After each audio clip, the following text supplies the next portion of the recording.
Bueno, queridos compañeros, muy buenas noches. Ahora para continuar con el proceso pedagógico o continuar con la materia que nos corresponde, eh, tenemos un trabajito que nos lleva a un pensamiento profundo y es sobre el análisis de la caverna de Platón o el mito de la caverna de Platón. Antes de iniciar con dicho análisis, voy a contar el cuento o lo voy a explicar de tal manera que podamos entenderlos todos. Para que se escuche algo más bonito, vamos a ponerle algo de música y comenzamos. El mito de la caverna de Platón. Cuenta el mito que dos hombres fueron encadenados desde niños para vivir en el fondo de una cueva. Dando sus espaldas a la entrada, atados de cara a la pared, su visión era muy limitada y solo podían ver en la pared el reflejo de modelos, estatuas, de animales y objetos que pasaban delante de una hoguera. Un día, con la ayuda de un hombre, uno de ellos pudo salir de la cueva, y al estar fuera, la luz del día lo deslumbraba.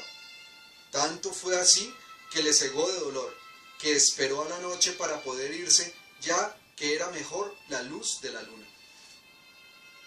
Continuamos. Conforme pasaron los días, pudo acostumbrarse a la luz, sobre todo a la luz del sol. Luego se dio cuenta que vivió toda su vida en un engaño, pues las imágenes de aquella cueva que lo tenían prisionero no eran lo único que existía. Él decide regresar para contar sobre las cosas que había visto y que le esperaban a su compañero. En el mundo exterior, él vio muchas cosas grandiosas. Sin embargo, tras contarle la historia, el otro, o sea su compañero, lo toma por loco y se resigna a creer en aquella realidad. El aventurero, resignado, acepta que aquella realidad no es posible, y ambos nuevamente se centran en creer en la realidad de las sombras, que se reflejan en el fondo de la caverna. Este cuento, no tanto cuento, sino mito, digámoslo, es tomado del libro séptimo de la República, de Platón, y quien se representa en la parte del estudio del pensamiento con relación al mito de la caverna. Bueno, compañeros, entrando ya en detalles con relación a dicho análisis, podemos ver que Platón, habiendo existido hace ya miles de años, y fue uno de los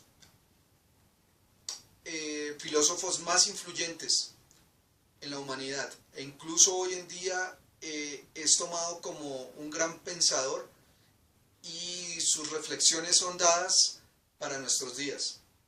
Aunque muchas personas no lo sepan, incluso películas de cine, puntos de vista personales, puntos de vista existenciales que se presentan hoy en día son tomados directamente de él. Los pensamientos que se han mantenido fuertes incluso hoy en día de parte de Platón son una alegoría. Pero bueno, antes de entrar en mi análisis personal, pues quiero hablarles acerca de la investigación y qué es lo que piensan algunas personas acerca de este mito. Hoy en día los pensadores piensan que el mito de la caverna es una analogía que deja ciertas incertidumbres y que ofrece una reflexión profunda al ser humano. El hecho de pensar que todas las cosas que existen alrededor pueden ser una fantasía produce una introspección muy profunda y donde se nos hace la gran pregunta de qué es real y qué no es real. Bueno, esta situación la refleja Platón por su estudio que él tenía con relación del conocimiento con el hombre. Y directamente cómo el hombre concebía el conocimiento. Analizando de esta forma, el conocimiento que plantea Platón, o la forma en que el ser humano adquiere el conocimiento, es un conocimiento relativo. Es un punto de vista que cada ser humano se plantea dependiendo de la situación que viva o de su conocimiento, entre comillas, empírico.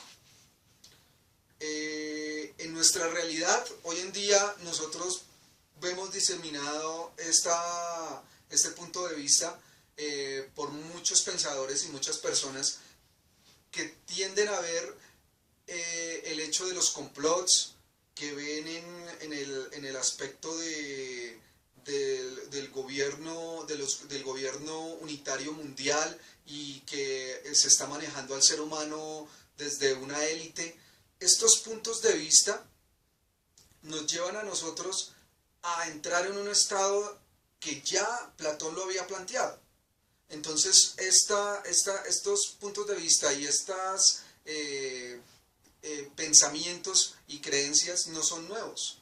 Estos pensamientos vienen desde hace siglos, miles de años, y uno de los representantes más grandes fue este gran filósofo. Interesante ver cómo incluso en la pantalla grande, en el cine, se ha planteado esta alegoría. Lo digo yo alegoría porque es una representación de tipo artístico, ¿no? Cuando nosotros analizamos, ejemplo, hay una película que les recomiendo que vean, dos prácticamente, que es la del show de Truman, y que es por Jim Carrey, y Matrix, que es una película pues ya para este tiempo un poquito viejita, pero es donde se observa la situación del ser humano con relación a lo que lo domina en su ambiente. El show de Truman habla sobre la historia de un hombre que él siente que es perseguido, que siente que lo observan, pero no lo entiende por qué es así, o por qué sucede esto. Resulta que al transcurrir la película se puede observar que él hace parte de un show que nunca sabía que él era el protagonista. Entonces él desde pequeñito fue tomado en un estudio de grabación y fue presentado a la audiencia o al mundo como un reality show, digámoslo así. Y cuando él descubre que esto sucede, él emprende una travesía en el mar, y descubre que hay una cúpula que es el estudio de grabación en donde él lo están observando diariamente todas las personas y todo su público. Esto me hace recordar mucho a algo que se está viendo hoy en día y que pues muchas personas lo plantean como cierto, que nos parecerá ridículo o nos parecerá algo de risa, pero hay personas que hoy en día piensan que la Tierra es plana y piensan que hay una cúpula alrededor de nuestro planeta, y que todo ha sido un complot por parte de la NASA, y que ha sido un complot de la élite, y que nosotros estamos cegados y no entendemos realmente la realidad. Bueno, esos son puntos de vista y planteamientos que la gente se hace al ver la situación o lo que está sucediendo en el mundo, y por eso plantean este tipo de hipótesis. Obviamente que pues tendrán sus argumentos, pero hay que tener en cuenta también los argumentos sólidos que presta la ciencia y que presta las diferentes ramas del conocimiento para poder uno entrar a debatir esta clase de argumentos. En la película Matrix también se observa ese proceso en donde Neo es el personaje principal, y él observa que él siente que es perseguido y que es visualizado, o siente que siempre es visto por alguien. Pues resulta que a través de Morfeo, que es uno de los personajes secundarios, pero muy importante, Morfeo le ofrece por medio de unas píldoras mostrarle la realidad de su mundo.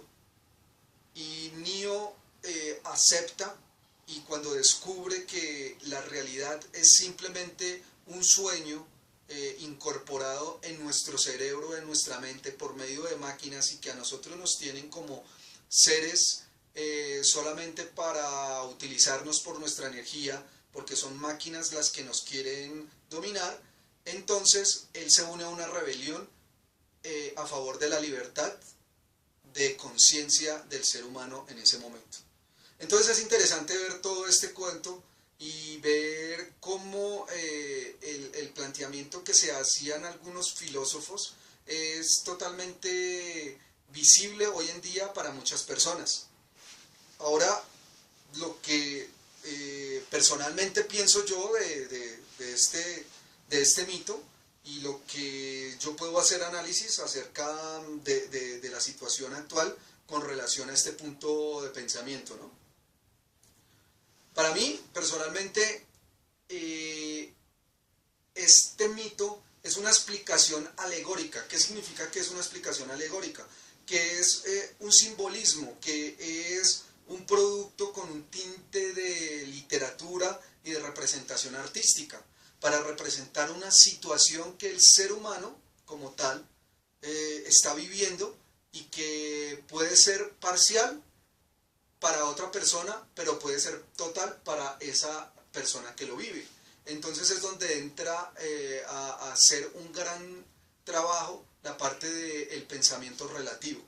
Ese punto es fundamental, porque no dos personas pueden ver un punto de vista idénticamente igual, valga la redundancia. ¿Por qué? Porque dependiendo del punto de vista o del punto en donde esa persona observa, él tiene un punto de vista diferente al otro.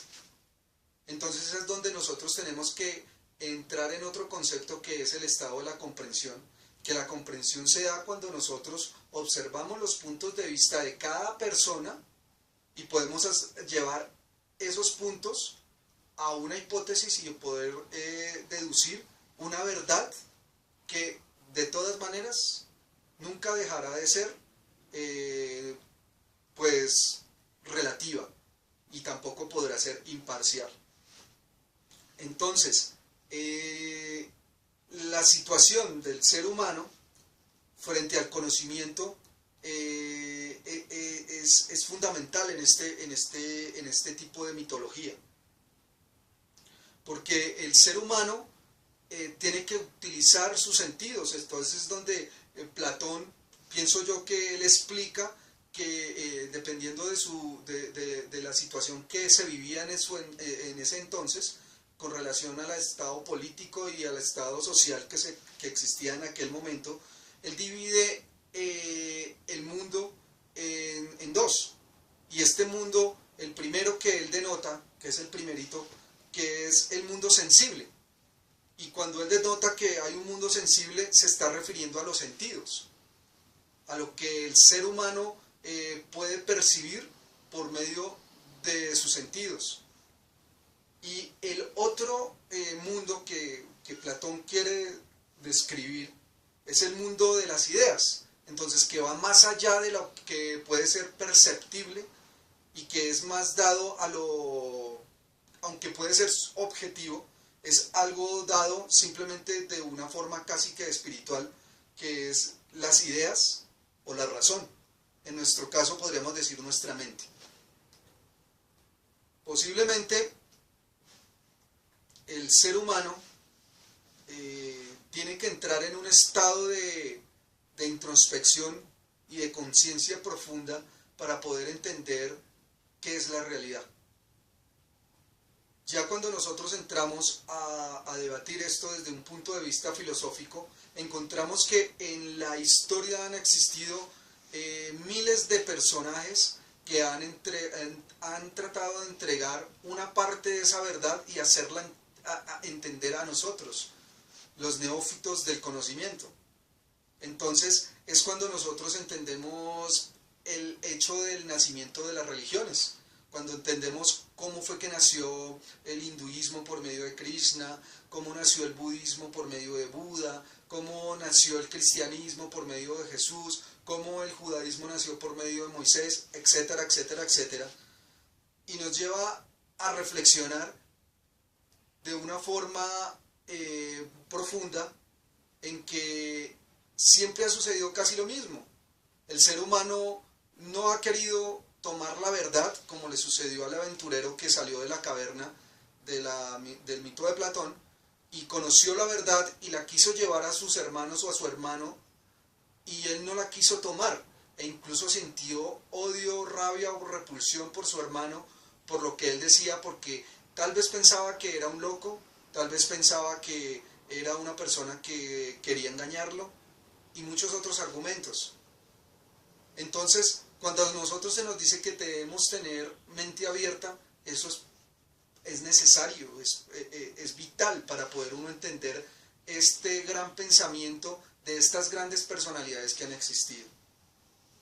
Cuando nosotros nos referimos ya directamente a la parte teológica cristiana, podemos entender que el conocimiento que uno de los grandes líderes o más grande de los líderes mundiales que ha sido Jesucristo, a través de su pensamiento y de su punto de vista acerca del conocimiento y de la verdad del universo, él la expone de una forma que nosotros lo podamos entender, y nosotros nos damos cuenta que a través del conocimiento, de las parábolas y de su explicación, podemos entender cosas que posiblemente nunca podríamos haber entendido desde el punto de vista que nosotros, como seres humanos, que solo vemos al frente, que solamente vemos las sombras y no podemos percibir lo que es la realidad, podríamos entender a través de las palabras de un gran maestro como este. Entonces es interesante reflexionar acerca de esto. No es solamente pensar que, bueno, Jesucristo pudo haber sido o no sido una mitología, y los grandes maestros que han existido en la historia también lo hayan sido, sino que ellos, y sobre todo el Maestro Jesús, ha sido un gran líder, que ha mostrado una gran verdad y una gran realidad, y que sus palabras, aunque se dejaron hace más de 2000 años atrás, siguen persistiendo hoy en día. Y lo importante es que si nosotros no podemos ver esa realidad, tenemos que ser humildes, conscientes y tratar de tener mente abierta acerca de eso, acerca de los puntos de vista y de los consejos que estos grandes pensadores nos pueden ofrecer. Bueno, no siendo más, compañeros, yo les doy muchas gracias por haber asistido aquí a esta charla hasta este momento. Creo yo que es muy beneficioso para todos nosotros que todos reflexionemos acerca de este tema, y más adelante con más temas que saldrán acerca de la universidad y otros temas, yo estaré publicando a través de este canal mis argumentos. Ya para despedirme, les quiero decir que hay que estudiar un poquito, hay que leer, no dejarnos llevar por lo que dicen los demás, por los medios de comunicación, por las situaciones que algunos creen que puede ser, sino por el contrario, nosotros tenemos que escudriñar la verdad por nosotros mismos, tener mente abierta y vislumbrar. ¿Qué significa vislumbrar? Poner a la luz eso que nos están diciendo los demás para poder entender nosotros si eso es o no es cierto. Queridos amigos, me quiero despedir de ustedes. Sigamos estudiando en forma y próximamente nos hablaremos en otro tema. Bye bye, muchas gracias, felicidades.